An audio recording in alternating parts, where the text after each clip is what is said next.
BSc second year वाले विद्यार्थियों का पुनः स्वागत है। हमने जीवाश्मीय जिम्नोस्पर्म के तहत पिछले वीडियो के माध्यम से जीवाश्मीय जिम्नोस्पर्म हैं जिनके विभिन्न जो जीवाश्म प्राप्त हुए हैं उनके बारे में विस्तार से अध्ययन किया था। आज हम नया टॉपिक शुरू कर रहे हैं जिसमें हम साइकस, पाइनस और एफिड, नीटम आदि पादपों के बारे में विस्तार से अध्ययन करेंगे। इनमें जो शारीरिक संरचना है, इनकी आकारिकी संरचना है, इनका वितरण है, इनमें प्रजनन किस प्रकार से होता है, इनके बारे में हम विस्तार से अध्ययन करेंगे। और इसके तहत आज हम साइकस के बारे में शुरू करते हैं। मैंने आपको पहले ही बताया था कि साइकेडोप्सिडा जो है वर्ग है, इसके 6 गण हैं। इसमें टेरिडोस्पर्मेल्स, केटोनियल्स, साइकेडियोडेल्स, पेंटोजाइलेल्स, साइकेडेल्स और ग्लोसोप्टेरिडेल्स आते हैं। इनमें से साइकेडेल्स के अलावा सभी 5 जो गण हैं वो विलुप्त हो चुके हैं। ये मैंने आपको बता चुका हूँ पहले के वीडियोज़ में और पीडीएफ के माध्यम से। और साइकेडेल्स का इतिहास भी बहुत पुराना है, मतलब ये मध्यजीवी काल यानी मीसोजोइक काल के मध्य में बहुतायत से पाए जाने वाले पादप थे और तब से अब तक पाए जाते हैं। और इनमें आज भी कोई खास मतलब इनके जो कैरेक्टर्स हैं, जो लक्षण हैं, उनमें कोई डिफरेंस नहीं आया है, कोई नया कुछ कैरेक्टर्स डेवलप नहीं हुआ है। इसलिए साइकस या साइकेड पादपों को जीवित जीवाश्म भी कहते हैं। सरसरी तौर से देखने पर सभी साइकेड पादप ताड़ जैसे वृक्ष को नजर आते हैं, जिनके शीर्ष पर, जिसकी स्कंदी और बेलनाकार तने के शीर्ष पर ताड़ जैसे पत्तों का एक बड़ा सा मुकुट या आवरण पाया जाता है। वस्तुतः ये अनावृत बीजी पादप हैं जिनके बीज आवरणहीन होते हैं और ये रूपांतरित पत्तियों पर उत्पन्न होते हैं जिन्हें बीजाणुपर्ण या स्पोरोफिल कहा जाता है। और कुछ वैज्ञानिक साइकेड पादपों को फर्न और अनावर्त बीजी पादपों के बीज की कड़ी भी मानते हैं। अब ऐसा क्यों है? क्योंकि इनके कई कैरेक्टर्स ऐसे हैं जो फर्न से भी मिलते जुलते हैं और अनावर्ती बीजी पादपों से भी मिलते जुलते हैं। साइकेडेल्स की में कुल 11 वंश सम्मिलित किए गए हैं, जिन्हें जॉनसन्स के अनुसार 3 कुलों में बांटा गया है: साइकेडेसी, स्टेंजेरिएसी और जेमिएसी। किंतु भटनागर और मोइत्रा साहब हैं, उन्होंने 11 जीनोस को एक ही कुल यानी साइकेडेसी के अंतर्गत रखा है। क्योंकि इन वंशों में आकारिकी, शारीरिक और जैविक जनन जैविकी में एक रूपता पाई जाती है, इसीलिए इनको एक ही कुल के अंतर्गत रखा गया है। और हम जो भारत में हैं इसी प्रणाली का अनुकरण करते हैं, अतः हम भी ये मान के चलेंगे कि हम साइकेडेसी कुल के अंतर्गत साइकस का अध्ययन करेंगे। हम बात करते हैं इसके वितरण के बारे में। तो साइकेड्स का जो वितरण हुआ है उसमें मेडागास्कर, ऑस्ट्रेलिया, भारतीय उपमहाद्वीप जो क्षेत्र है, भारतीय उपमहाद्वीप क्षेत्र में भी आपके जो शिवालिक पहाड़ियाँ हैं, हिमालय क्षेत्र हैं, चीन है, दक्षिणी जापान है, यहाँ पर साइकस बड़ी मात्रा में पाया जाता है।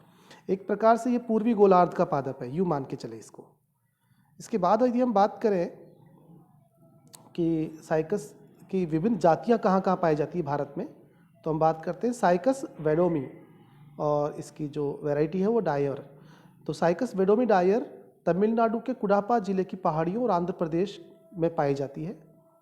साइकस पैक्टिनेका ग्रिफ, ये सिक्किम और आसाम के साल के वनों में और गारो खासी की जो पहाड़ियाँ हैं नागालैंड, मणिपुर के आसपास, वहाँ ये पाई जाती है साइकस पैक्टिनेटा। साइकस सर्सिनेलिस, ये पश्चिमी घाट के पर्णपाती वनों में पाए जाते हैं, यानी जो आपके महाराष्ट्र से शुरू होता है, कर्नाटक, गोवा से होता हुआ केरल तक जाता है, वहाँ इनकी अधिकता है। उड़ीसा में भी है।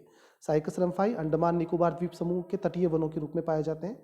साइकस रिवोल्यूटा और साइकस सायामैसिस, ये ख़ास तौर पे बागों में उगाया जाता है। आप यहाँ सवाई माधोपुर में भी देख सकते हैं। यहाँ विशेष प्रकार से जो 5 स्टार होटल है वहाँ पर साइकस रिवोल्यूटा के कई पौधे उगाए गए हैं। इनको आर्टिफिशियल तरीके से उगाया जाता है और ये सजावट के काम में ज़्यादा आते हैं। साथ में ये इसका प्राकृतिक आवास वैसे शुष्क बलुई है, यानी मरु जैसी जो मिट्टी होती है उसमें पाया जाता है। और जैसे जहाँ सूर्य का प्रकाश अधिक हो, धूपदार जो ढलाने हों, वहाँ इनका अधिक वितरण होता है।